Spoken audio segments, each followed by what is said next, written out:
Welcome to the CrispyBits series. I am here with Min. Can you please introduce yourself? What's up, guys? Thanks for having me, man. My name is Min. Some people know me as Chong Ali, and I'm a rapper and event producer. And I dabble in like a few other creative endeavors too, but those are my main ones. And I also have a clothing line, which I'm really proud of, called Oizoioi Apparel. So I wanted to ask you, because you have so many different passions and different kind of facets to your life. What was the first one, and how far back did it start? Like, did it start in childhood, through parents, through school? I think I'd say rap is probably the first, my first foray into doing something a bit different, something that's a little bit more against the grain. But that all started from like b-boying, from from the hip hop community. Yeah. I started getting involved with the hip hop community through b-boying, and breaking, where we'd have to like go to the valley. Yeah. Nice. Like I'd have to catch a train to the valley to b-boy out there, because there wasn't really a scene around, the southwest side. Where was the spot? It was actually the PCYC. Okay. The PCYC in the valley, yeah. Right. So we'd train it out there. My mates, Herman Trung, Lloyd, and Ben Roberts. Yeah. Nice. We'd all like because we went to Corinda together. Okay. Yeah. So it was kind of like the Corinda Oxley crew that we Nice. all just like piled in the train and went out there and just man. And through that was like that's where I experienced like hip hop culture, like graph, b-boying, turntabling, and MCing. And so that was the education that I got. The entry that I got was through b-boying. And then I got into like music production, really interested me. And I don't know if you remember, how old are you? I'm 29. 29. This might be before your time, but Right before, yeah. there was like a PlayStation game where you could like produce beats on. I can't remember what it was called. Oh, do you remember that? no, I don't remember. This is before like all like the Yeah. production programs that you can get on the computers now. Yeah. But there was a program on the PlayStation where you could just not a program, a game where you could just like build beats. And like I spent hours on that thing, man. Like just building beats, but you couldn't really save it. Like once you turn it off, you'd have to start again. But it was just loop based, and you sort of just grab samples and beats and whatever, and just sort of construct them. And that really interested me. So I started dabbling in music through that, and really just like because I always really resonated with hip hop and rap music. And I guess coming from a low socio area, because I grew up in Carroll Park, that was kind of the music that everyone listened to too. It's all about sort of pain, struggle, overcoming something. You know what I mean? So that was that resonated with a lot of people from the area, and that included me. Yeah. So was your b-boying, was that competitive, or was that kind of like each person showing off their skills? Oh yeah, well it was always competitive. Yeah. Okay. It was like crews versus crews. Kind Yeah. of Right. We had battles in that, and like, Yeah. I wasn't that good. Like I was okay. Yeah. But some of the guys now, like some of the battlers out there now, like the dancers out now, like there's a guy from the Gold Coast called J Attack. Okay. He's a young Filipino kid. And he represented Australia at the Olympics. Oh, the really young one. Yeah. Dude, yeah. Unfortunately he's been overshadowed by Raygun. Yeah. But like he's phenomenal. Like you just watch him. I was at a battle that Oshan and his Foots Clan put on. Okay. And that was at Elements Collective. And this is before the Olympics. And then he was just like killing it. I was just like, and his the other guys that he trains with as well, they're like equally as phenomenal. Like they're all just like so, like the levels are just crazy. Well, I watched his one in the Olympics, and I thought it was really good. Yeah. And all the comments were just like, why isn't he the one that's the face of Australia? And he's really young, and I reckon like all right, cut your losses for this round, but the next one he will be the face. Oh, dude, it's hard, man, because spending time, with in that scene, it's street culture. Yeah, like it's street culture. If you and maybe the listeners out there can correct me if I'm wrong, but from what I understand, even to qualify to get into the Olympic team, I think they had to like battle at different tournaments across the country. Yeah, okay. So I think if you didn't have the resources to get to the battle, that's it. you order. Yeah. So so like somebody like a Raygun, right? She might have been able to get to these quite easily. different places. Yeah. But this is a 16-year-old, yeah. Yeah, as opposed to, like somebody that's a little bit younger or like not that far in their financial journey. They might not have the ability or the mobility to get to those battles. So they therefore, by default, because they don't have the resources, they don't qualify. That's kind of silly because like it's street culture, but kind of corporatized, like it's, we should be supporting them, but we cut them out because they're not rich enough. Absolutely. And like the thing is with like b-boying and battling, it's sensational. It's absolutely sensational, but like we need to like sponsor these athletes and we need to get on board like corporations and all that. Like if you knew that Ray Gun was going to blow up as big as she did, if you could go back, you would absolutely like sponsor her. Yeah. You know what I mean? You know what I'm saying? But like, and she failed. Yeah. Like in the eyes of a lot of people, she failed as a dancer, and yet she's getting all the looks. She's getting all the publicity. Like she was on stage with Tones and I dancing for no reason. When did Tones and I ever have anybody or anything to do with hip hop in her music or, in her shows? Yeah, 100%. And yet here's Ray Gun, who failed in the eyes of a lot of people, getting the limelight over somebody like J Attack. So there's a bit of a disparity there. What it is, I think we all know what it is. I don't want to like outwardly say it, but we all understand what it is and what time it is. So we have to, as a community, get behind the guys that or the girls that we think deserve the limelight. We're not going to wait. We shouldn't wait for other people to do it. We can vote with our feet, go out to see them, vote with your dollars or whatever, support them or whatever. Even shout them out, tag them, learn their names and learn their story. Like the things like what you're doing, where you're bringing them, inviting people on and just talking to them because you think they're interesting. Yeah. That gives them exposure, man. And it gives them assets so they can clip it up and share it. So those things, So those are the things that we should be doing. And unless we're doing that, Reagan gets all the shine. I'm like, all right, well, Reagan gets the shine. We're not doing anything about it. Yeah, 100%. I mean, that's one of the key things why I started CrispyBits was because I noticed a lot of people are here doing great things, maybe 15 minutes away from each other, and they never heard of each other, and it's a good little connector for people. Absolutely. Yeah. Also a great lifestyle choice for me. So yeah. So with that, when did you really get into music then? Was it that game on PlayStation that kind of introduced you into it, or was it and like a YouTube influence or like media coming up and online? So I actually went into after high school. I went and did a diploma of technical production, which is like doing all this stuff like pulling in plugs, rolling up leads, trying to solder back together broken buddy plugs and leads and whatever. But in that I learned how to record artists. I learned how to mix music. I learned how to, actually just produce like from an idea and then produce a song. Oh, okay. So, and that was like key to my development because at that time I didn't identify yet as an artist. I was just like, I'm just so interested in this. I just want to take 1 year out of my life to do this diploma and then I'll get back to trying to please my parents to do whatever else that I need to do. Story of our lives. Yeah. It's just give me a year though. Yeah. And like my parents are just so confused. I'm like, what are you doing? I was like, just, and at that time I was kind of like, I've moved away anyway. So trust the process. Yeah. Like nobody could tell me anything at that time. I was just like, I was doing my own thing and just wasn't really listening to anybody. But when I was there, I was just immersed in the world, like the world of the artist and the creative. Like I never, growing up where we grew up in the Southwest side, like there's a very one way of, it's like a streamlined way of thinking. It's like you get a job, you go to work, and then XYZ, you come home and rinse and repeat. Yeah.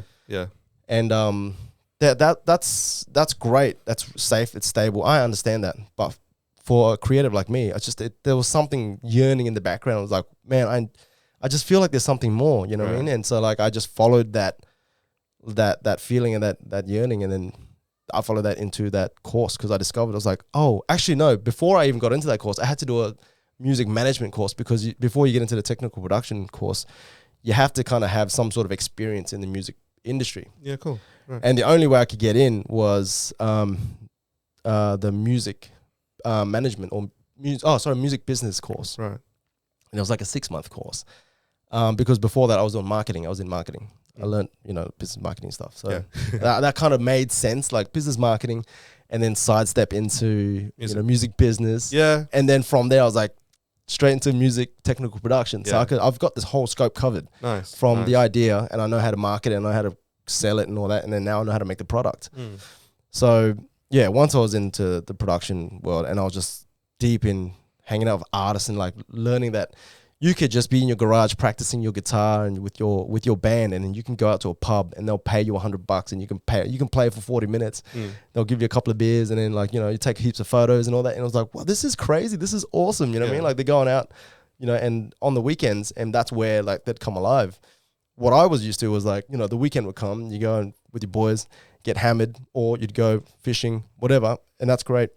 But this really spoke to me, like just going out and just really feeling the pulse of, and the energy of other creatives, man. It really resonated with me. So once I discovered that world and I just started making friends in there, I was like, oh man, like the difference between like the person that I was before I started it and the person that I became was just the decision to say, I'm going to do it. That's literally what it was like. That's it. Hey? That's cool. I want to do that. And literally and that was the difference. Just taking that step over that, that boundary. That's the start, I think. Yeah. But before that, you didn't even think that was even a possibility. You sort of just thought, that's for them. You sit back and you watch them do it and go, oh, that's for them. They deserve the lights. They deserve to be on stage. That's not for me. I'm an audience member. You know what I mean? Yeah, I notice like a lot of people, they think the stars have to align for things to happen. And you're like, if you make a start, even if you mess up, chances are someone's going to correct you. And then you're in. Like, that's it. That's all it takes. Yeah. Same with like doing all this podcasting, right? I'm like, all right, there's no way video is going to be on Spotify. Next thing you know, Joe Rogan's doing video on Spotify. I'm like, oh, here I am. Yeah. And your videos look great too. Like, this setup is great, man. Like we were just having a chat before. And like your decision to step into that space and create it. I walked in, like I've been around in a few nice studios and all. I walked in here, I'm like, this really speaks to me with that DIY attitude. I'm like, I'm going to do it myself. Like I am the independent hustler. Like you would have paid out of your own pocket for all this gear. Like, and you've got locals like me coming in, you know what I mean, into your space. I'm like, this is really cool, man. You know? Like it doesn't have that yucky corporate feel like a radio station. And like, not that that's bad or anything, but you walk in there, I'm like, as soon as I go, let's say for instance, ABC, which they've been really kind in inviting me up there. I was a regular up there for a long time. I walk in there, but as soon as I walk through the doors, it's like, okay, I've got my corporate face on. Yeah, you're in office. Yeah. But I walk in here, I'm like, it's one of the homies. Yeah. Like, oh, yeah, it's with Eric. Yeah, cool. And immediately, I'm having a beer, I'm kicking back, and all the stories, and I'm loose and I'm free, and it's just coming out. So I feel like this approach, it's more like it opens the guest up a little bit more, and opens up the artist a bit more. It's more relatable. I find that even if I don't record anything in here, I just have someone on the mic, they'll talk. Yeah. And they'll tell me stories. And then that's why I'm like, oh, I should just record something. Yeah. But speaking on how your parents took it, like my parents think this is a storage room. They keep asking, they're like, Eric, why don't you rent your spare room out? I'm like, there's stuff in there, Mom. I can't. She's like, what stuff? Move it. I'm like, I can't. It's storage. I'm storing mics and cameras and lights in here. I'm like, storing stories in here, Mom. Yeah. So when you created the music, how did you get into the rap? Because music production and rap are two different things. Like rap is kind of you either have it or you don't. Music production is something you can learn, but you need a little bit of talent to take you a long way. How did you get into rap? I used to produce for artists, and I could always write. I was always interested in rap, and I always wrote poetry. I always really enjoyed poetry. And I always thought rappers were the best poets. Like I'd read other poets. I'm like, okay, cool. I know what they're doing. I see what they're doing. It's very academic, but it's missing that, like that emotion that I resonate with. So when I listen to rappers, like say Tupac and Nas back in the day, like they're two different styles of rap, but both you write it down on paper. I'm like, this one is really straight down the line and just like, showing you what time it is. And the other one is very delicate and it just really shows and, illustrating a story. Yeah. Do you know what I mean? And like two highly, like really capable artists and lyricists, but two different approaches. And I just found that to be just so crazy that you could have the same, like trying to produce the same product, but you have two completely different approaches. So then I got into studying like the rappers and like, because then I was working with rappers and I was working with artists and I was like, oh, you should channel your inner, you know, like inner poet. yeah, exactly. Channel your inner, you know, Biggie. Like you know how Biggie swings on this and then like without any emphasis on that part, you should do it like that. You know, like working with them like that. And then eventually I was like, I remember distinctly seeing Jin the MC. Yes. On 106 and Park. I was about to mention it. And so he comes onto the scene and then we were like, what is going on? This guy is like, he's just absolutely destroying these guys, man. And just like, it wasn't just that he had the capability to do it, but it was the swagger. It was like the supreme confidence because he knew he backed himself. He knew he could, you know, like slay these guys. And so that was so sensational for us. It was like, man, this is cool, man. Like he's going on this run and he's winning. And then he pulls out the, you know, the double R chain. We're like, whoa, you know what I mean? So that was really cool. So that was kind of like, oh, damn. Like this guy actually, it felt like at the time he broke into the mainstream, right? That was kind of like the big, oh, dude, one of us made it kind of feeling. Yes. But before that, it was, do you remember the Asian raps? No. ASEAN rap. It was like a forum. Oh, yes. I don't know. It might, It might have been really like a long time. It was ago. a long time ago. So this is where the guys like Forest Movement. Yeah, like, Jin the MC was on this. Yeah. Dumbfounded was on there. That's where they'd share. Like you'd do like keyboard freestyles. Like it was a wild place, man. But that was bubbling, and that was led by the Americans. And that was a little community online where you could share your music. That's where Vietnamese gang came from. Yeah. Thai VG and Kanyao. Nice. That's where that came from, you know. So those little like bits and pieces and those examples that were shown to me overseas kind of gave me the idea of and the confidence, like maybe I can do it. Yeah. Maybe I can do it. But it wasn't until Jin was like on mainstream, you know, what we saw as mainstream. It was like, damn. Yeah, like, man, I might as well chuck myself in there. Yeah. Do you know what I mean? Because all these other guys were doing, like, I knew they were doing it because of the forums. And I could see, like, the quality they were making was, like the production quality wasn't that great. You could tell, like, they just recorded on a sort of, like, a budget mic onto the computer. But, like, as far as the raps and the lyrics and the poetry goes, I'm like, this holds up. Do you know what I mean? This holds up to, like, anything out there right now on the radio. So there are all these talents out there that they just... You know, they just need to be heard on a bigger scale. And so that's kind of like where I was like, you know what, man? Yeah. Like Jin was kind of like the one who was like, all right, I think I've got kind of like the key ingredients here where I can sort of just throw my hat in the ring too and participate as an artist.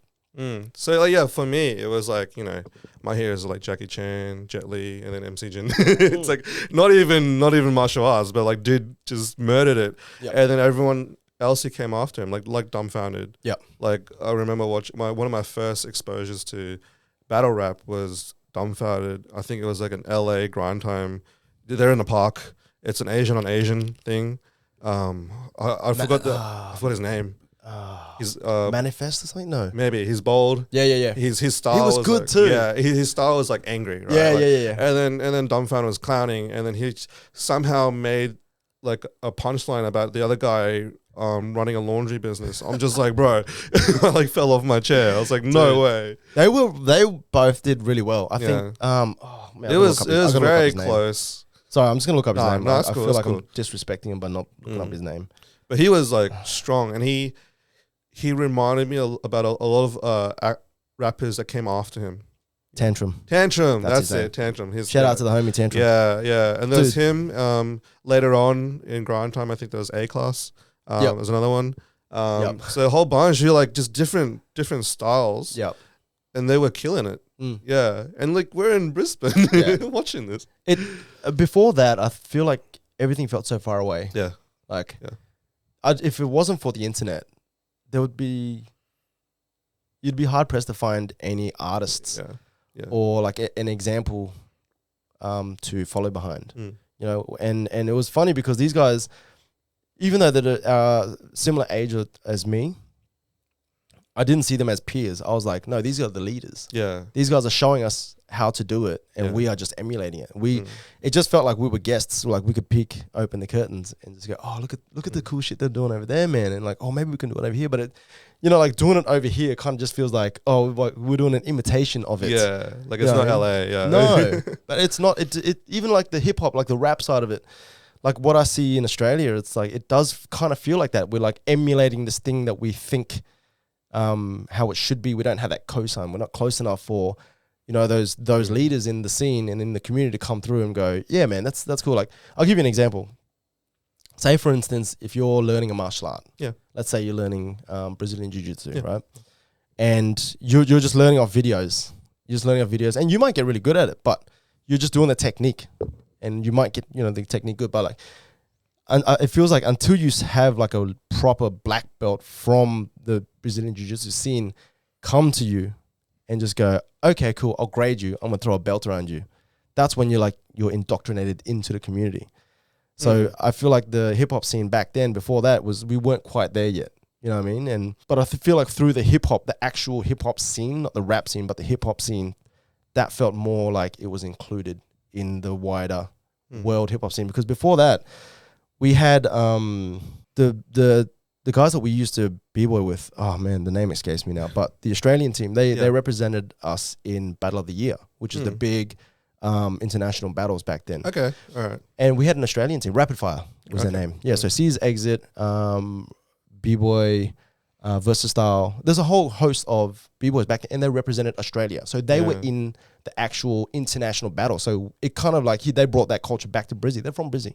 So they brought that culture back to Brizzy, and it just felt like, yeah, we're part of this thing. You know, like they had DJs, they had writers. You know Tom Thumb? Yeah. He's from that scene. He's from the same scene. Yeah. So, cool. True. Yeah, Tommy Hilfiger was what he used to go by. So that felt like we were part of that international hip hop community.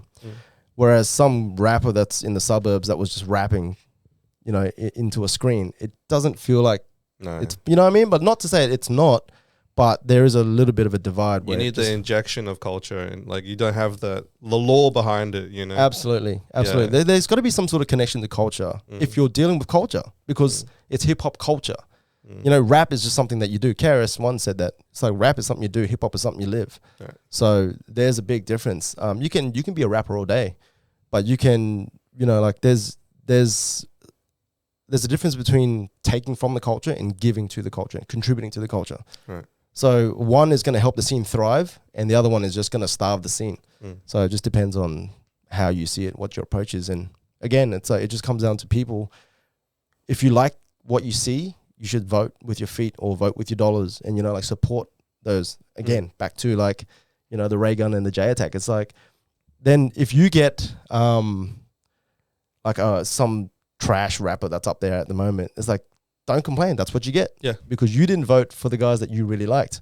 But yeah, that was a rant. I can't remember where we started. I mean, I was going to lead into that with, did that influence your decision to include Vietnamese into your raps? Because as you said, like when I've seen you live, by the way, at Southside by night. Some of your songs are pretty deep, and they include a lot of Vietnamese into it, and obviously that's a very niche audience in Brisbane and across the East Coast. But did that influence you trying to kind of bring in some of your Vietnamese culture into your music? Yeah, I think one of my biggest influences was there's two of them. So one of them is the brother Fred Leone, who mentored us. Okay. When I first signed, so I'm in my like artist mode now, and I started a group with my mates Paulie, Danny Escobar, and Masahiro Tai. And so we label ourselves EMR, Eat More Rice. Yeah, nice. And we played at Styling Up at Anala. Yeah, cool. And Fred sees us, rival MC. He's like this, you know, like in the local scene, he's the man. Okay. And he notices us and he goes, bro, you know, like we have a yarn. I was like, oh, bro, this is crazy. Like he's acknowledging us. He sees us on stage. He sees me. And like that was like the cosign that I needed. I was like, dude, we can do this, man. You know what I mean? But before that, we we're kind of just like playing these little skate parks and bars and whatever gigs we could get. Yeah. Fred Leone comes along and he goes, bro, you guys got it. I'm like, oh, man, this is crazy. Like coming from him. And so he signs us to his label, you know, Impossible Odds Records. We do an album with him. We go on tour with him. And that from there, what we see how, you know, like how the game's played, how you do things, you know. But watching him and just following him around, like he wasn't just this guy on a mic rapping. He was telling stories. And his story is rooted in his culture. You know what I mean? And like it's got such a diverse and rich history in his culture, not just with him, but going back further than that. that's what I saw separated him from his peers, because like he could just keep digging and for like just so much content and just telling all these stories, man. And that was so inspiring for me. So naturally, I followed suit. I just saw him, and he didn't try to do what they were doing. He was just like, nah, this is me. This is who I am. And he really just embodied that. Nice. And so that was so inspiring for me, man. Like when I was producing beats for EMR, I would sample Vietnamese beats. Awesome. So I would grab my parents' DVDs, like karaoke DVDs. Yeah. And you know how you could turn off the vocals? Yeah. So I'd just like turn off the vocals and just sample the music. Oh, sick. Dude, so I never had the problem of like some vocals over. I was just like, I'd sample it, chop it up, rearrange it, and just bash out the beat, man. So that was a lot of my production back then, was like just paying homage to Paris by Night. Paris by Night, bro. Legitimately. Yeah, man. 100%. Paris by Night and all that, you know, like, so leaning into my culture has always been something that I've just modeled myself after Fred. And then working with Kuya James, who was like, bro, he's wearing it on his skin. He's like, you know, when he talks, it's so cool to watch him work, man. Like I'll follow him around, right? And he'll talk to people, like just, you know, white people, whatever. And he'll just like drop like cultural, you know, references, and he'll just keep going as if nothing happened. They understand. Yeah. And it's kind of like you see them and they're trying to catch up, and he's just going. He's just like, he's like, no, this is me. Like, and then like, if you don't know that, you need to catch up. And he'll just like drop these references. And I'm just watching him like, he's the most boss guy, man. He's awesome. He's amazing to work with. Hey, like, and through him, I really learned like how to advocate for you and your community. Yeah. And he's a boss, man. He walks into the room and it's like, bro, he wears his culture proud. Like he's just boss level, man. And so through him, I was like working with him in the studio. He's just like, I remember him distinctly saying, when you're working on a song, you're collaborating, like in any creative endeavor, like in this context, it was a song. He goes, when you're working together collaboratively, like we have to put the song first. It's like, it doesn't matter how dope your rhymes are or raps are. It should never, you know, be at the expense of the song. Yeah. So the song should always be at the top. And that was such a key lesson, because we did that song together called Goodbye, which was on his album Issa, which he won an ARIA for. And like he had to pull me back a couple of times, because I started to lean into that, like just like that rapidy rap, like I'm gonna show everybody how good of a rapper I am. And he's kind of like, you need to pull back here. And then like he really just tempered my performance.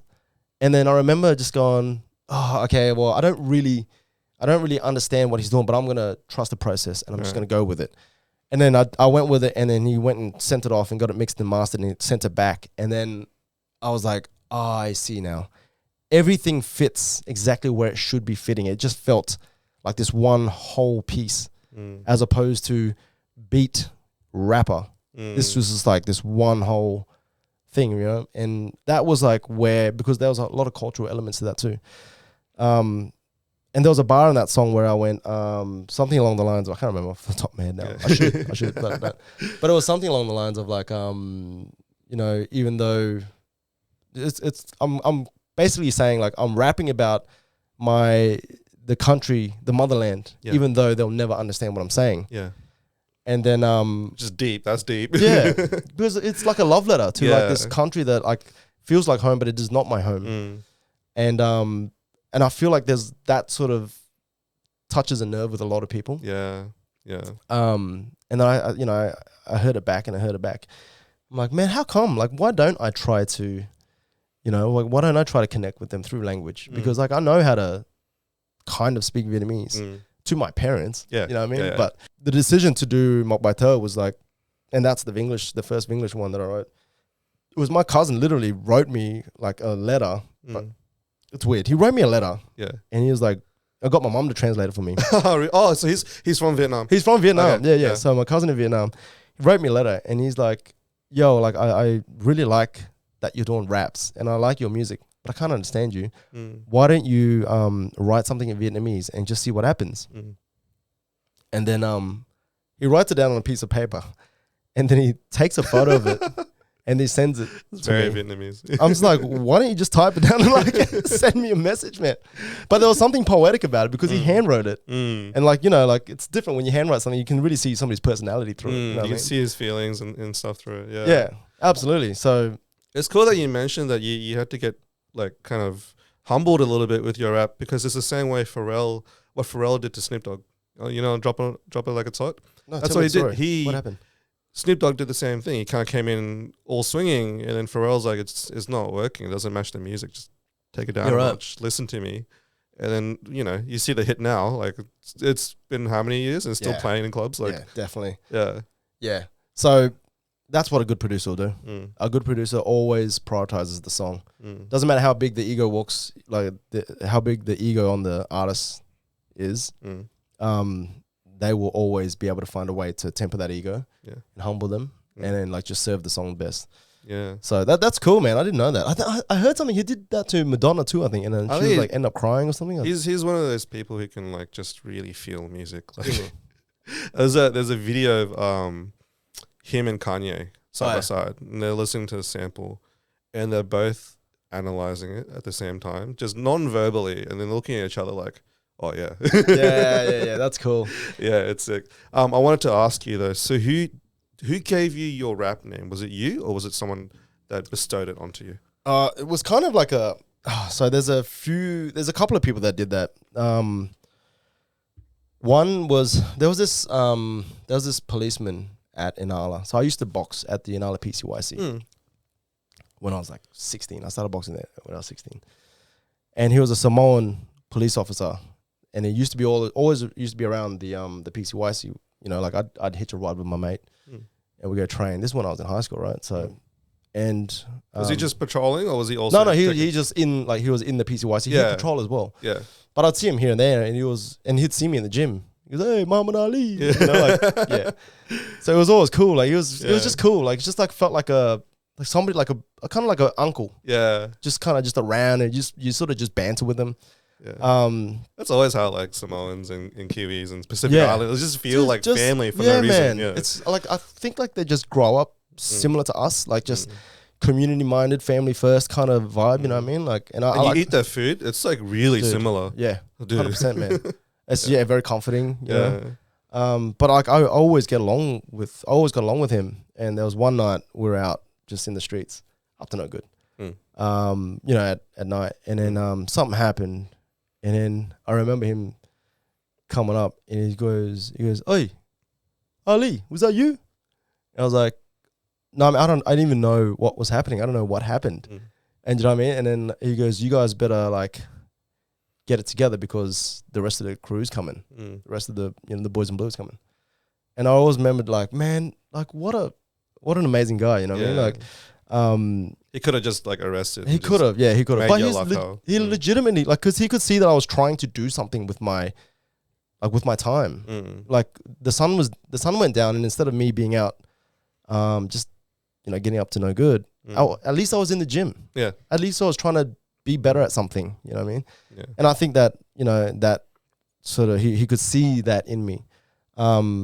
And like the reason why I really liked him calling me Muhammad Ali, because like I love Muhammad Ali, because Bruce Lee, I love Bruce Lee, and Muhammad Ali is one of Bruce Lee's like influences. But he copied his footwork, and I love like the way the Muhammad Ali moves around the ring. I just thought it's just poetic, man. It's poetry.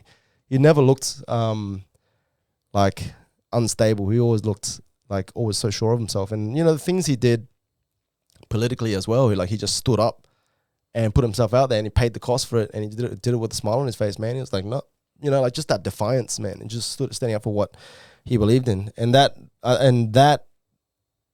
those two things together sort of just like, I really want to like champion that. I think it's so powerful, man. The Chong part is just like my mates just giving me shit, calling me a Chong. Yeah. I'm like, all right. But I do remember thinking, because when I first came out, I was B-Boy Mayday. Yeah. So Mayday was my B-Boy name. Okay. Yeah. It's a good name. Yeah, it was a good name. And I think one of the early songs that I've ever put out in a like a compilation mixtape or whatever I was actually under Mayday. Ah. But I quickly changed to Chong Ali just because, like, at that time, the climate was just white Australia, white rappers on the radio. Right. And just following Fred Leone's lead, I was just like, how about I just go, like, completely, like, just as ethnic as possible.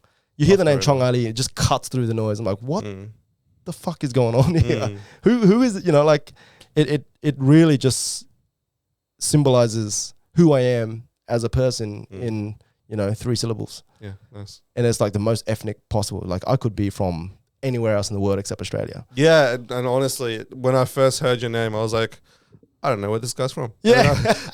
I found out you're Vietnamese. I'm like, huh? Yeah, how? Yeah. But I think that was the approach. Was just like, all right, I'm gonna, instead of trying to conform and try to be like these guys, I'm just gonna follow the lead of my mentors and my big brothers and just go, nah, man, I'm like this, but like this is who I am. Yeah. And just have that reflected in my name as well. So as soon as, even before you see me and you hear about me, like, you know what to expect. So when you started your rap career, did you also follow a battle rap path, or did you go and just produce music about your life and your life story? Yeah, I was always more into the studio side of things, production, writing. Like, I really just loved, like, reflecting and writing. Like, I didn't know it at the time, but I guess I just used it as a form of, like, regulation. Like, just like thinking about things. Like, I never kept a journal, but I guess writing music is kind of the same thing. You know what I mean? I could never freestyle. Like, I've failed so hard on stage freestyle. I'm trying to be cool freestyling. Yeah. Dudes are like, boo, get the fuck, man. What are you doing? You know? That's all right. You know, like, that's rap for you, man. Like, you're going to lose more than you win. But, so I, like, those freestylers, they eventually got into battle rap, and man, they're athletes, bro. They're like savages, man. I love the competitive element of battle rap. It's not me. I can't do it. I'd get eaten up so quickly, man. But yeah, I've always been more of a, like, the songwriter, storyteller type of artist. And that's my lane, man. Like, I'm not going to try and step into the battle rap scene. Did you ever see Cannabis battle? Disaster? Disaster. Dude, that was... Broke my heart, bro. Dude. It was kind of like Mike Tyson fighting Jake Paul. Yeah. It's like, did you have to, man? Like, dude, yeah. He shouldn't have. But even Disaster, like, I don't know if his business style is to be fucking savage, but he's savage, dude. 100%. But you could see him, like, switch on his business mode and like, oh, I got to try and save this guy. And people were bullying him, and he was telling them to shut up, and he was a good sport about it. Yeah. But yeah, like battle rap is so close to, like, MMA, UFC, where it's like someone's about to go down and they start choking. You don't let them get back up. The crowds are like, choke.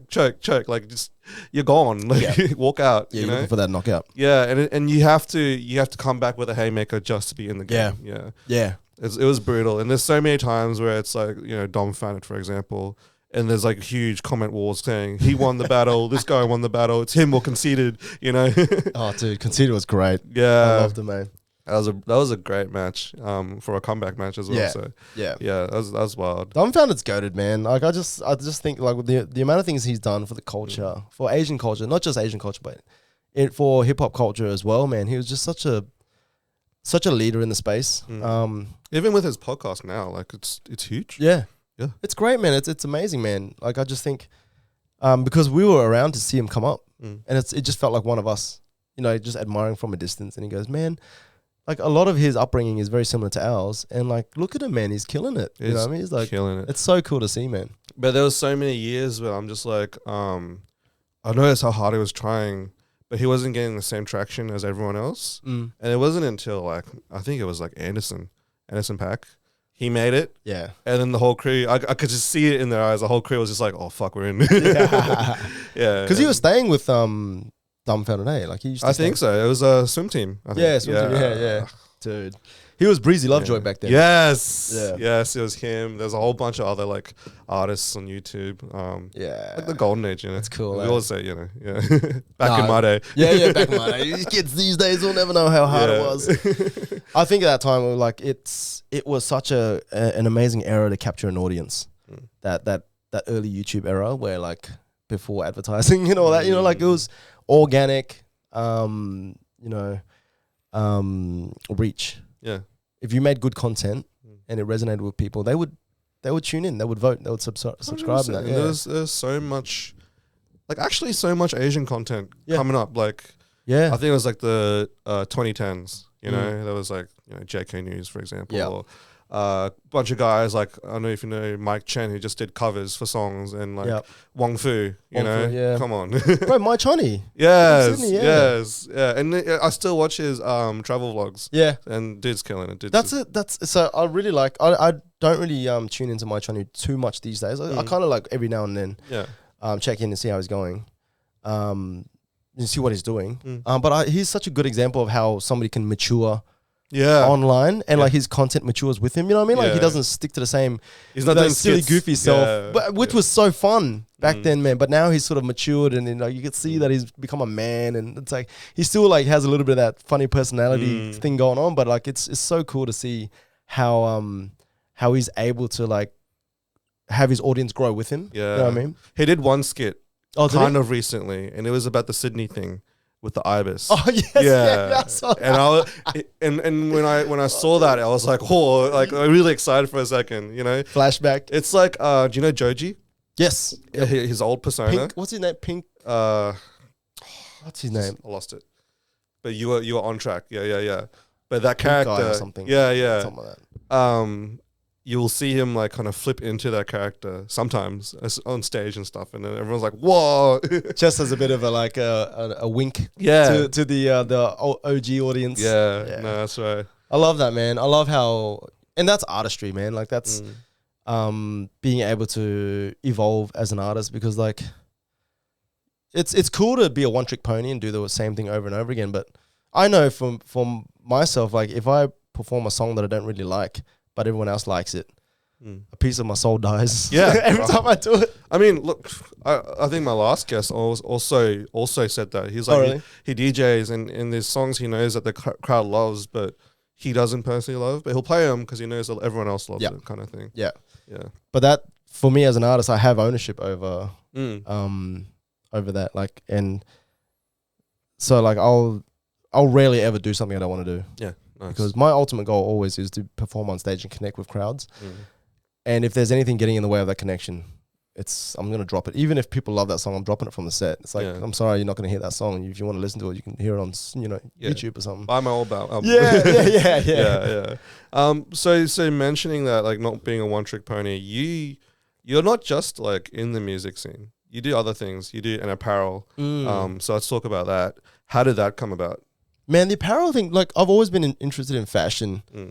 And like, I always found it cool that rappers had their own merch. Do you know what I mean? Like, I just, like, obviously when you go on tour, you bring merch, you make a show money, and you sell merch. And I've always wanted to, and I dabbled a little bit, back then on making merch for EMR and stuff. But it was in 2019 when my little brother actually, he hit me up and he was like, bro, do you want to like make these shirts, like make this merch with like funny Vietnamese sayings on it?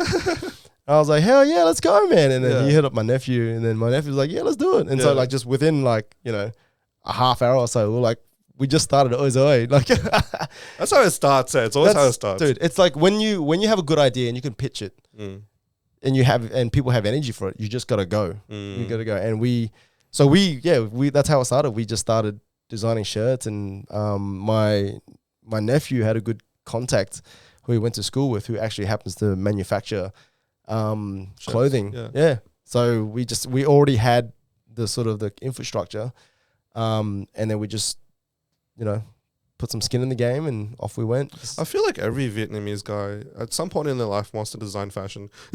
Yeah, man. Yeah, I was trying to do it at like 19 or something as well, and I wasn't good at it, but that's why, I feel like the Vietnamese people have always been very trendy. Like I feel like we've always been very fashionable, and it's always even down to our accessories with our cars, our houses. Like we kind of take that. I don't know, man. I don't know where the influence came, but it's always very like we're always trying to express ourselves through the things that we have. Did you ever grow up with sewing machines in your house? Yeah, absolutely, man. The big ones? Like with the industrial ones, yeah. I still have them at mum's place. Yeah. They're so heavy, man. You can't move them. And she's like, oh, it needs oil and everything. I'm like, what is this? I remember distinctly, and this is, I had a bar about it in one of my songs. Yeah. Where, because I grew up in Carroll Park, and there used to be like, it was crime going, just like anywhere else in the, you know, like down that way. And so I remember two things going to sleep to, like was sirens in the distance and my mum sewing. It was like bzz, bzz, bzz, and every time she'd push a pedal down, the light would dim just a little bit. And then she'd let go and the light would brighten up again. That's ghetto ass. Dude, that's 100% ghetto, man. And that's how I would go to sleep, man. Just like sirens somewhere in the back, probably like Forest Lake or Anala, you know what I mean? Or sometimes in Carroll Park. And then mum sewing. Yeah, you know, and if you had a nightlight, it was like red. Yeah. I don't understand, man. Dude, yeah. That was but yeah, we did have those sewing machines, and once you move them there, you ain't moving them again unless you have like 4 people. You guys obviously don't use those, so you guys have a connect and everything to set everything up. Yeah. We're not at the stage where we're gonna cut and sew yet. We're just not there yet. Yeah, but you guys do more than just like you guys do corporate stuff. Like you guys do things like I've seen you on La Mac shirts, and like you said, is the business kind of more we want to do a fashion label that's like original cuts, or do you guys want to service the community and be like a place where people can get things made for their brand? Yeah, absolutely. We first and foremost, we are like we just do our fashion. We do our style. Yeah, nice. And then we also do have the option if you know the community wants to use our services, we will help them out. But there's definitely like cheaper ways to do it. Yeah. But I guess if you're going to work with us, the benefit is you're working with us. And if you're within our community and you already know us, then you know how like when something goes wrong, you can just pick up the phone and have a conversation without like yelling at each other. Yeah. That's probably like the benefit of working with us. It's like, oh look, man, I'm really sorry about that. You know, whatever it is, because we have a vested interest in the community because we're from the community and we're going to be walking around and we'll see you. And we don't want to be awkward at the party. So it's like, look, man, let me just do whatever I can. Like the same way I would want you to treat me. If I had something go wrong, you know, like I feel like that's just the way we come up. Like we're always trying to help each other. You know, we're always trying to lift each other up and trying to help each other. So it's like, you know, like it comes down to like paying at dinner. You're always trying to fight to pay for dinner. It's kind of like that. It's like, let me just do my best. I want to pay it forward. I want to do my best to service you so that when I need you, you can do your best to help me. So it's kind of like that. I mean, you could go to you can go anywhere else. Yeah. And they're probably cheaper. They might be cheap. I don't know. Yeah. Because we don't have the buying power to get cheaper price or whatever. But you know, you don't get the same customer service, like caring and all that. Yeah. And then the other thing too is like I hate saying customer service because it's like you know, like we're doing business together. Yeah, but like we're also friends. You're the homie. Yeah. Like, so it's kind of like, look, let me help you out here. Like, anyway, but yeah, like that's kind of that's where we're at the moment. Absolutely open to doing business. But our priority is to express ourselves and you know, make cool things for the community. Who designs it? Is it you, or do you have someone who's on board that's really familiar with fashion?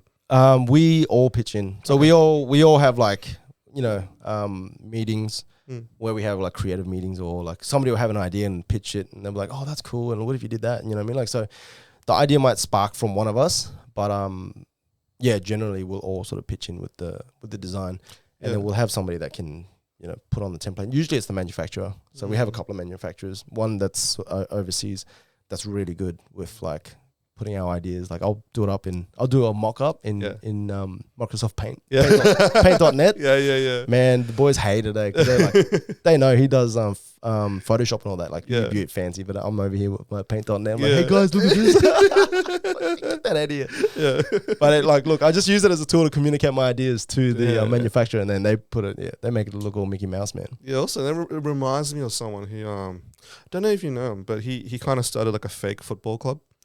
It might be like Queensland FC or something. Really? Yeah, and then he switched. But basically, he was like really passionate about fashion, and his videos are explaining the process of designing something new or getting materials from Japan and doing it and then selling it, and this is why it costs $300 in Australia, kind of thing. So, no, it's really cool.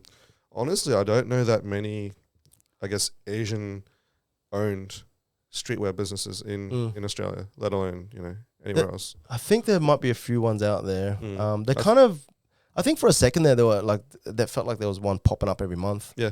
But they don't quite stick around. It's kind of like wanting to do a podcast. It's like Mm. everybody thinks it's a good idea. You're just talking into a mic, and then you do it for a few episodes. I'm like, this is really hard. Like it's you can't keep that momentum up. I It's think because it's hard to tell when someone's got an original item or they're drop shipping. You know, like Yeah. you see so many of them like on Instagram. You're like, I don't know where I'm buying from. Yeah. But it's good to know that at least your products are like, it's from you. You're here. You're in front of me.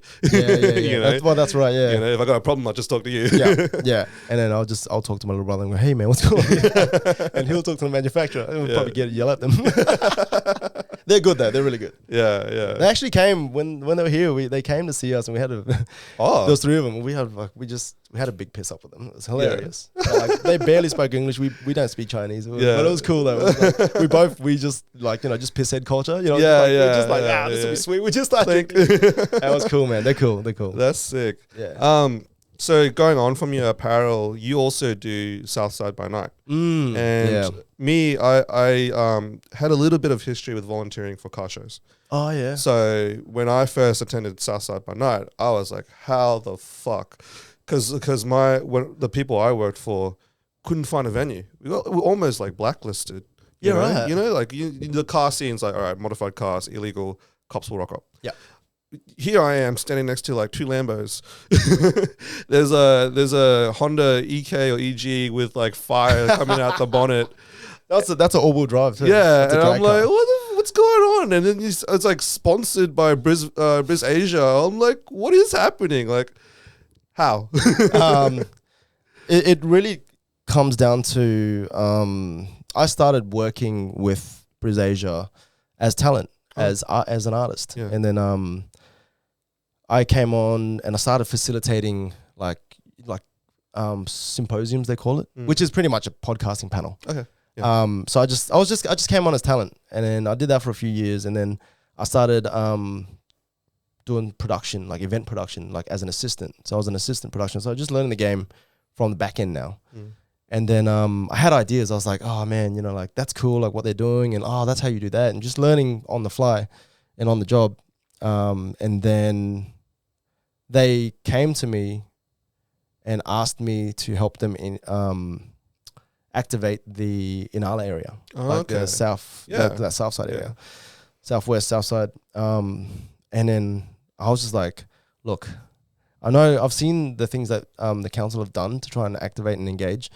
I reckon I could, I reckon I have a pretty good idea of how I can bring like a lot of the community, like the diaspora community together. Not like, you know, like if you go to the city, you've got international students. Yeah. They're in Australia, but they're not from Australia. They're not from Australia, yeah. Whereas I think my strength would be to engage the people who are from Australia. Yeah.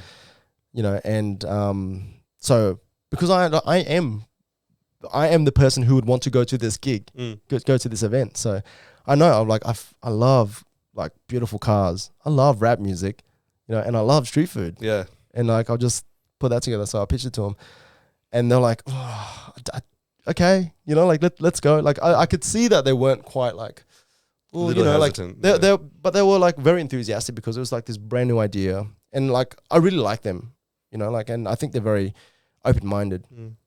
So, and this was the producers that I was working with, and so they just gave me a shot, man. And like you could see their enthusiasm, but like you could see like this is not something that we've heard before. Yeah. But you could see that they were enthusiastic about it. Like I reckon business risk. yeah.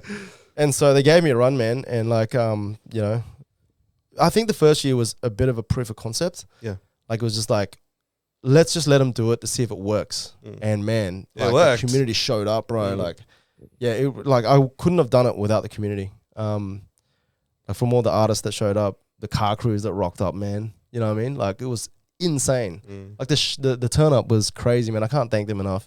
The food trucks that came out, like, but just the community in general, man. Like they came out and just really made me proud to represent the Southside in that way. You know what I mean? And yeah, so I think though, because COVID was around still at that time, and there was a threat of another lockdown. Yeah. So I think that kind of worked in our favor because like, if it didn't work out, we could just blame it on COVID. You know what I mean? Exactly. Yeah. So, but fortunately, it proved even more proof of concept because people were willing to come out Yeah. You know, at the risk of getting sick. But yeah. Absolutely. Yeah. Absolutely. And I think people were kind of, it might have been one of those things too where people are like, ooh, we better go to this because we don't know when the last time we'll be able to go out again is. You know what I mean? Like maybe, I don't know. But yeah, and then we did the next one, and the next one was bigger. And it was kind of like, we had more eyeballs on us now. Yeah. And there was a bit more pressure. Yeah. And then the third one was kind of like, you know, like there's going to be a lot of people. ABC was there. Like there's all that sort of stuff. But then it rained. That was this year. And it rained, and then like we had to scramble. But it was still good. It was like, it was a different vibe. Like I still loved, like, as far as like aesthetics, and this is my artist brain. Yeah. As far as the aesthetics and the assets we got from it, looked gorgeous. Like it was like, oh dude, it looked like we did it somewhere else. You know what I mean? So yeah, the one rolling up in February, it's going to be I've got a festival layout that I'm trying to run, and trying to just like tweak a few things. Like there's always things to tweak, you know what I mean? It's going to be the official launch for BrisAsia Festival. Okay. So we're like the launch party. Oh, wow. Yeah, okay. Come a long way then. Dude, 100%, man. Like it literally was, we started from the bottom. Yeah. No, and, you know, from this like, this abstract idea that they were very enthusiastic for, but they didn't quite understand, to like us being the launch event for BrisAsia Festival. That's crazy. And all the way in Willawong as well.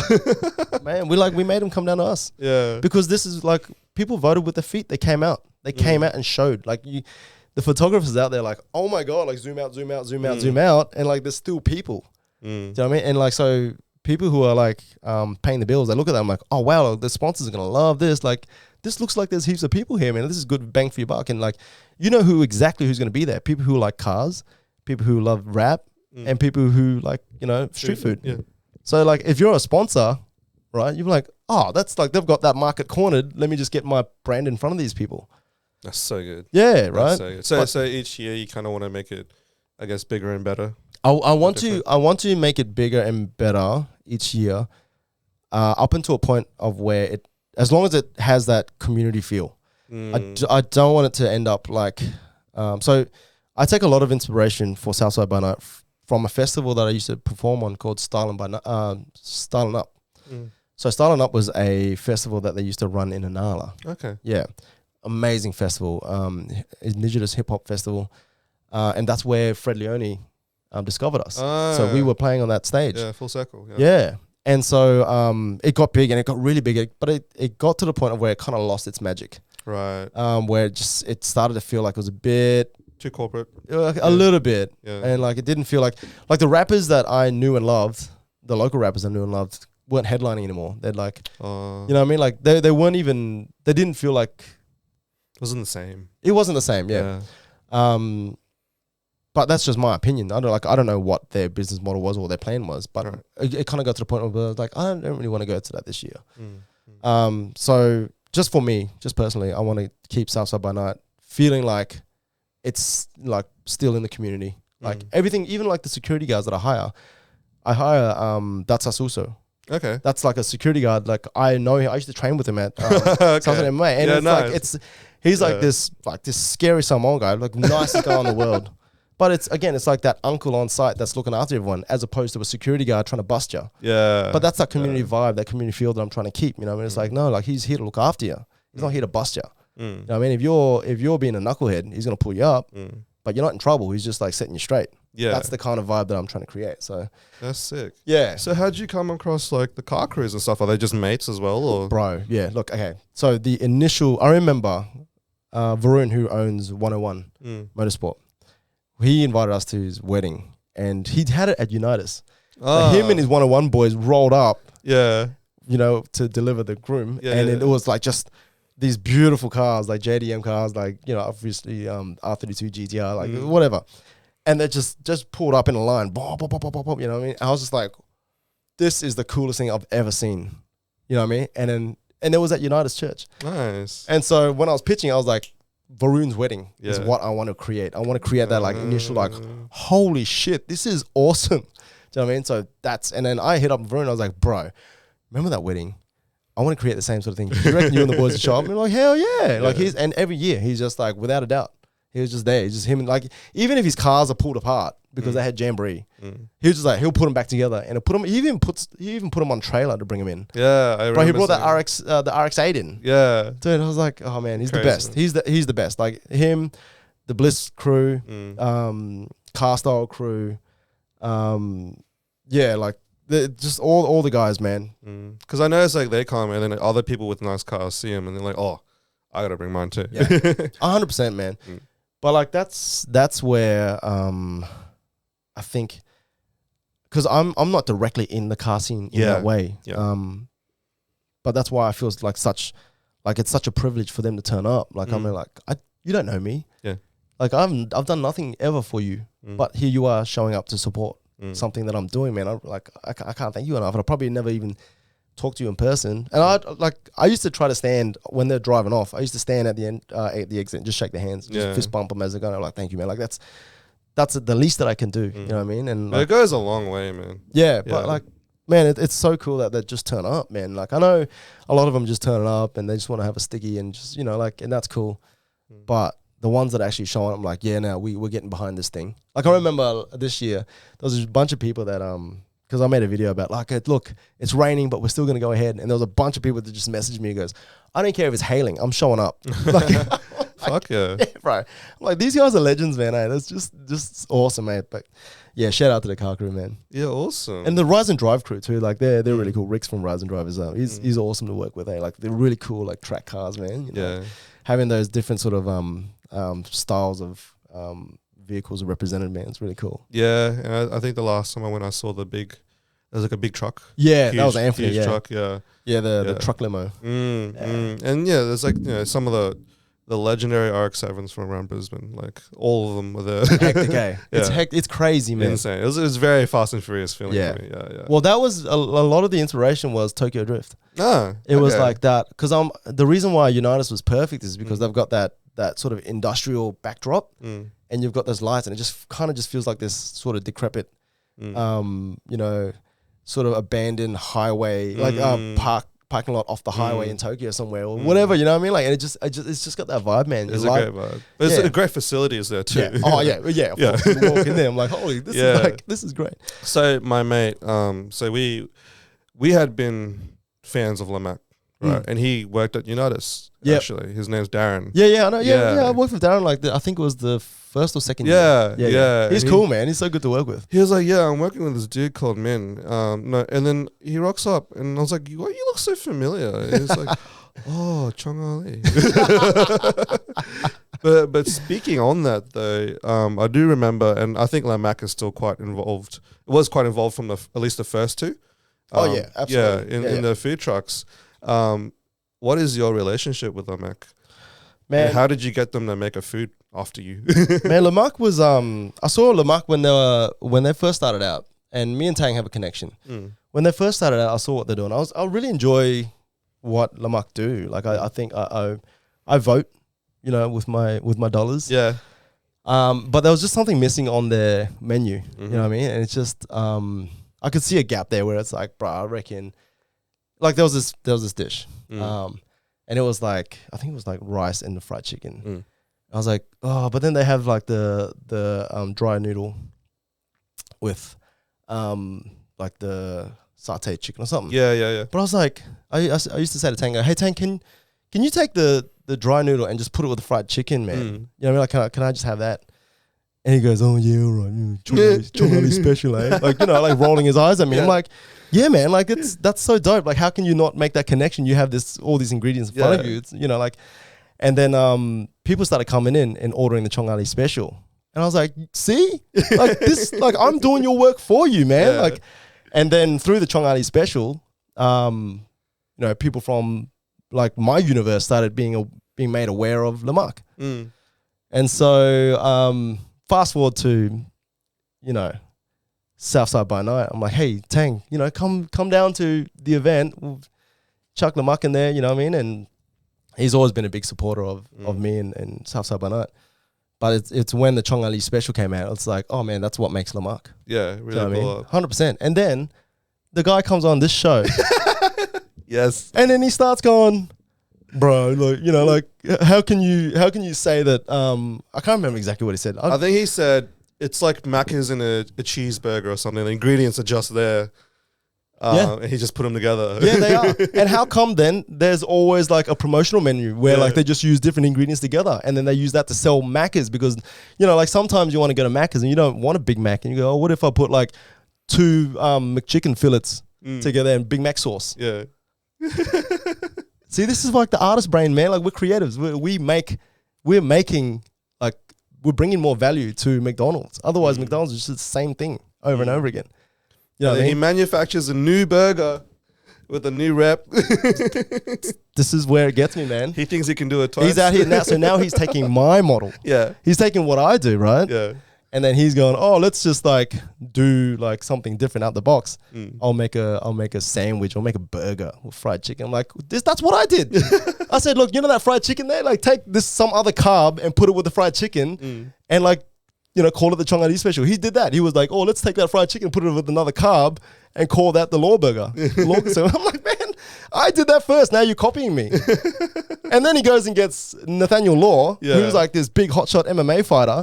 He's killing everybody. He's mates with Israel Adesanya. He used to train. Yeah, I saw the shout out. Yeah. I reckon. Yeah. Yeah. So like, oh, okay. So this guy with more clout, right, and more visibility comes along and you immediately hits your trailer to that guy. I was like, I see what it is. I see how it is. And so I just called him up straight out. Yeah. I was like, hey man, what's going on here?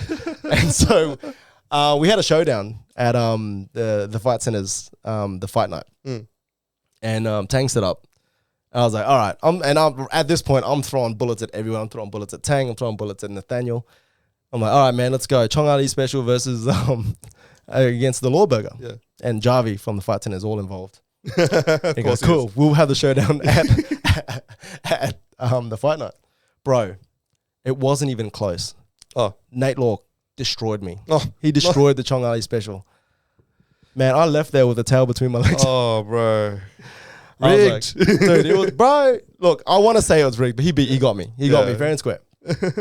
But at this point, Nate's been working there for a while now, and I had left. I don't work there. Yeah, I pop in once in a while. I do some work with them, but I still adore. I love and adore that place, the fight center. Yeah. But I'm just not there like I used to be. I was there every day. I used to work there, right? So I haven't been there for a few years. So they must have forgot. That's fine. So, Nate, you got me at the fight night. Fine.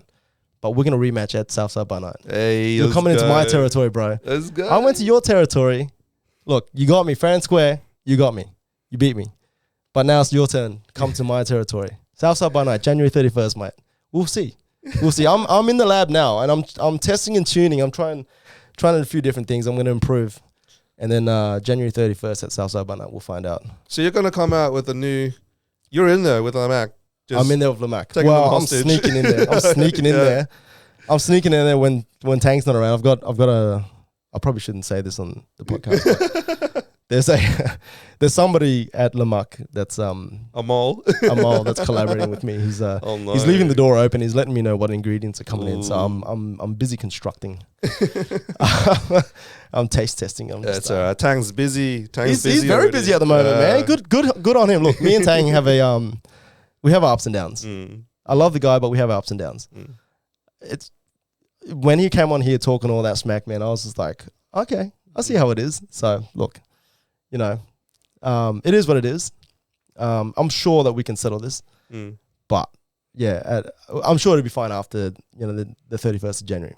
I hope so. Otherwise, it's an octagon. And dude, no, yeah, we'll have our way of sorting it out. But yeah, Tang, I'm with that when he came on the show, I was fuming, man. I was just like, this is unbelievable. I can't believe what he's saying, like what I'm hearing. Yeah. Anyway, I'll leave it at that. Well, that's a great call out for the 31st, so we'll definitely be there. So part of this show, what we do is we ask people to call out our next guests. And so here's a condition. If you accept the interview, you come on, as have you. But if you decline the interview, you go on to that fry pan. And that's called the oil pan of shame. As you can see, it's kind of clean right now. Yeah. I used to use it to make like kolwek, you know, the Vietnamese. It's a good pan for it. Yeah, and so anyone who refuses, you're on there until you come and redeem yourself. Yep. Do you have any names for me? So I've been working with Howie, Andy Howie Farmer, and he's at a very interesting point in his career at the moment. And I just think it's really cool to see him, to get him on, while he's in this transition between he's making his Howie Farmer content, which is really cool, but then he's also doing the rap stuff, which is really cool. And then I think it's a good place or good time to pick his brain to see where he's at creatively and his story too. Like there's so much more to him than that Howie Farmer character. Like if you dig deep and you just look what we did today, man, he's got a hell of a story, which here's the thing. Tang actually did call him out, and the clip I used to promote him wasn't actually any of his Howie Farmer characters. It was him doing stand-up. Yeah. And I thought that stand-up was the funniest thing I've heard in a while. And I probably won't repeat it because it's probably not appropriate on Spotify, but it's about Darwin and a cop. Yeah. So I think he's definitely going to come on, and I'm really keen to actually get him involved with another project. I'll tell you. Okay. Off record. Yep. With my boys at Shock. So yeah, cool. So yeah, I think he's gonna do some sort of interview with me sometime in the future, and I'm really keen to kind of pick his brain on how that works, because man, you don't see people doing skits anymore, and I kind of miss it. I do. Yeah. I think that's a creative outlet that's it seems like it's easy to do, but if you've ever tried to do one, it's it's way harder than you think it is. You know what I mean? And the commitment and the output that he has, it's I really admire his work ethic, man, and the creative risks that he takes. It's cool, man. It's really cool. But I just think he's such an interesting person outside of the Howie Farmer character. He's really deep, man. He's, I was working with him on Wednesday, and we just had, those times when you sort of just have those real chats, and man, he's a deep guy. He's funny, but he's also he has a lot of depth to him. Yeah. So I think the setting would be really cool to sort of draw that out. He doesn't seem like a guy who's goofy. You know how there's some people who are just comedically goofy, but there's no substance to it. He seems like I've actually really thought this out. Yeah. And what I'm showing you is goofy because you relate to that. Absolutely. Yeah. What I really appreciate about him is how thoughtful he is. He's it's on the surface, it looks like, oh, he's doing this character. But if you notice, that character is never the butt of the joke. You know what I mean? Back in the day, that Asian character is always the butt of the joke. Right. But he's always the hero. You know what I mean? So there's this thought process that goes in. It might it might go unnoticed by a lot of his audience, which is fine, which is real subtle, and it's that's the artistry in it. You know what I mean? It's this goofy TikTok video, but there's a lot of thought behind it, I think. So I think that's really cool, man. Howie Farmer. Yeah. Do you have anyone else you wanna call out? You do multiple people if you like. Dude, there's a lot of people that I would love to Ben Johnson. I'm wearing a shirt today. Yeah. I was representing. I was just at Browns Plains. Yeah. Grand Plaza. Yeah, before I was here. Yeah. And I was walking around. And I had my Ben Johnson shirt on, and then all the Islander boys were just they'd walk past me, and they'd look at me, and they'd look down and look back up, and give me that nod. I was like, oh yeah, the secondhand clout, boy. Ben's got an incredible story, I think. Okay. I was kind of there for it, sort of just watching him grow from, Muay Thai fighter to this MMA superstar, man. It's really cool, man. I think, I don't know if he's available or if he's in a space of where he wants to tell the story yet. But at some point in time, I think, whether it's you or somebody else, I would just love for him to sit down. I'll try my hardest, bro. I'll put him on there. I'll do whatever, bro. He's amazing, man. He's a great guy. As a leader in the community, man, I don't think there's a better example. Awesome. Of somebody for how young men should act and behave and how to handle challenges and setbacks. I think he's just a shining example of it. Yes, he's done some amazing things and he's got multiple world champions and all that sort of stuff. That's great. But the way I've seen him handle setbacks, that is where I think makes him. That sets him apart. So that's awesome. I think that'd be really cool to get him on. I think Ben Johnson, he's got an amazing story, man. The things that he would have seen, it would have done, I think it'll be really cool. Yeah, that's sick. That's awesome. Yeah. I think definitely those kind of stories like yours are the ones that I'm after. Things that other people should be hearing, yet no one knows. You know, we have a lot of Brisbane legends that no one knows about. People know about Ben. A lot of people know. Yeah, but they don't know the story that he's right. going to tell. That's right. Yeah, and I think that's the important part. That's the crispy part. Absolutely. Yeah. I like the name CrispyBits, man. I'm like, because you know when me and the kids we buy chips. Chips, right? And we're always digging for the crispy bits. I was doing it at Dara the other day. Yeah, I went to get banh mi. Yeah. And you know how like there's like 4 of them in a row now? Dude, there's so many. Brood. Which one do you go? I still go to the one in Anala. Yeah, the OG one. The Bumman? Is it Bumman inside? I think so. Yeah, Next to the post office? Yeah. So she was originally at the Scotts Road one. Yeah. She was originally at Dara. Yeah. Solid.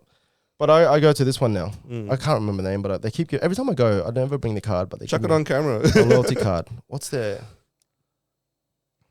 One of those. Nice. I can't. What's the name? It's Dara Snack Bar, but yeah, they give me a loyalty card every time I go.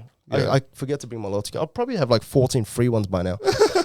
But yeah, for me, I like that because they sell chips. And so it's always like a banh mi. It's like $8. Yeah, and then mini chips, which is like $3.50. It's crazy. You go to the city. Ever. The city is like $20. Yeah, go to the city and go get like a law sandwich. Yeah, for like $40. No thanks. Shots fired. Come down to the hood, son. Get a real sandwich. Before we finish up, do you have anything that you want to promote or kind of watch this space for the next coming year? Because we're doing this in December. Next year's a new year. Dude, there's a lot of. I've got a song coming out on the 20th. And there's going to be a remix with Howe Farmer on it. Nice. So with Annie Ho on it. But yeah, Southside by Night is my baby, man. Yeah. Like that's my pride and joy. Like the amount of support that I get for that, I just can't thank you guys enough. Yeah, it's crazy. Like again, it's like when I see the kids in there and you know enjoying it, and the pride that it brings to the area and the community, man. It's like if anything, man, don't listen to my music. You're gonna hear it anyway. I'm gonna use it in all the Southside by Night material anyway. But just get out to Southside by Night, man. Like let's just show them. Vote with your feet, man. Show them that this is something that you hold valuable to your community, to our community, and make them keep giving us money, keep giving us funding to do it. Yeah, because like that's how you get nice things is if you vote. Yeah, and if it's not me, if it's somebody else doing something that you know, like, or, you know, or if it aligns with your values, vote, man. Vote with your feet. Show up, take photos, tag them, hashtag, share it, you know, like let other people know about it. Just exactly what you're doing, man. Just do that. And then that's how we make this place thrive. Yeah. Don't be a bystander. You know, give feedback. Even bad feedback's good feedback. Like, I'm sure there's going to be a bunch of people just hating on this episode, which is fine. Especially, like, it'll be Tang. Yeah. Tang and Nate in the comments. Fake accounts. I bet you, it's Nate and Tang always, man. Those guys, just haters, man. Bro, Nate's in the comments with me. Man, you know what? Me and Nate should like charge Tang money for promoting Lamuk so much, man. Like, we're arguing in the comments. He's stirring shit, and he's making you guys fight each other, except for him. Dude, I actually see what's going on here, Tang. Yeah. It's a conspiracy. It is, Yeah. But yeah, just get out to Southside by Night, man. And even if you don't, man, I appreciate it if you even just like watched like a Southside by Night video, like a wrap up video, whatever. Yeah. But yeah, that's pretty much it, man. I think, man, this setup's awesome. I appreciate you having me on, man. Thanks, this is cool, man. Like, I really appreciate, like, having done podcasts and I do a podcast as well. Like, I know how hard it is, man, and like booking guests and like allowing complete strangers into your space and, you know, like, and just doing all these things because at the end of the day, you're doing this to make me look good. Do you know what I mean? And like, I appreciate that, man. Like, I don't know if anyone's, you know, I bet you Tang didn't thank you like that because he's completely selfish. You know what? Everyone who goes to Lamak, just start asking for the Chong Ali special. Yeah. Yeah, man. Yeah. Make sure you ask for the Chong Ali special. Yeah. and people at Lamak, staff at Lamak, you know what time it is, man. Don't act like you don't know what the Chong Ali special is, man. I can't believe it, man. I used to get texts and then messages in my IG. Oh, man, like I ordered a Chong Ali special and they don't know what it is. Tang, what's going on, man? Train your staff, man. This is your staff. This is your restaurant. Train them, man. How do you have a restaurant and not have your staff not know what's on your menu? I don't understand that, man. We have a whole campaign around it. He reckons I'm not doing enough. Man, get out of town with that, man. It's unbelievable. See me in the comments. With that being said, thanks so much for coming on, bro. Thank you. What a good podcast.